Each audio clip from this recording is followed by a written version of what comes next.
আগরতলা চানমারি এলাকায় অতি সম্প্রতি এক হৃদয় বিদারক ঘটনার শিকার হয় একই পরিবারের দুই ভাই বোন। এই মর্মান্তিক ঘটনাকে কেন্দ্র করে সোমবার জিরানিয়াস্থিত পরিবারের পুরনো বাড়িতে তাদের শোক সন্তপ্ত মা বাবার সাথে সাক্ষাৎ করেন মুখ্যমন্ত্রী ডক্টর মানিক সাহা। তিনি পরিবারকে সান্ত্বনা জানান এবং তাদের হাতে কিছু আর্থিক সহায়তা তুলে দেন। মুখ্যমন্ত্রীর সঙ্গে উপস্থিত ছিলেন রাজ্যের তথ্য সংস্কৃতি মন্ত্রী তথা এলাকার বিধায়ক সুশান্ত চৌধুরী, পশ্চিম ত্রিপুরার জেলাশাসক ডক্টর বিশাল কুমার ও অন্যান্য প্রশাসনিক আধিকারিকরা। প্রশাসনের পক্ষ থেকে সব রকম সহায়তা দেওয়ার আশ্বাসও দেওয়া হয়। এই ঘটনায় গোটা রাজ্যে শোকের ছায়া নেমে এসেছে। তো আজকে যখনই খবরটা পাই, কালকে ঘটনা ঘটেছে 17 তারিখ, কিন্তু গতকাল যখন একজনের মৃতদেহ ভেসে উঠেছিল তারপর গিয়ে বুঝতে পারলো যে এখানে আমার কাছে যা খবর, আমি ডিএম সাহেবকে কালকে খবর পেয়ে আমি ওনাকে বলেছি যে ওখানে আমাদের লোক যেন যায়।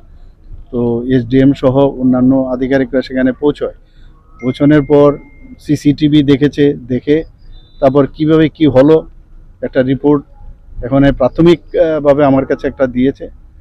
তো যাই হোক, এই ঘটনা তো ওনাদেরকে তো আর ফেরত দিতে পারবো না।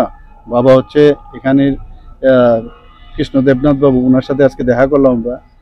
উনি একজন লেবার হিসাবে ওনার কাজকর্ম করেন। ওনাকে আমাদের গভর্নমেন্টের তরফ থেকে ডিজাস্টার ম্যানেজমেন্ট থেকে যা দেওয়ার আমরা দিয়েছি, 4 লাখ টাকা 8 লাখ টাকা আমরা দিয়েছি। আর ওনার একজন বড় মেয়ে আছে, ক্লাস 12 ক্লাসে পড়াশোনা করছে। তো আমরা বলেছি, ওনারা আমাদের কাছে অনুরোধ করেছে যে আমার যে বড় মেয়ে তাদের ওর একটা যেন ব্যবস্থা আমরা করি। বলেছি আমরা সেটা আমাদের মাননীয় বিধায়ক তথা মন্ত্রী বাহাদুর এখানে আছেন, সুশান্তবাবু, ওনার এলাকা। তো আমরা বলেছি যে নিশ্চয়ই আমরা দেখব।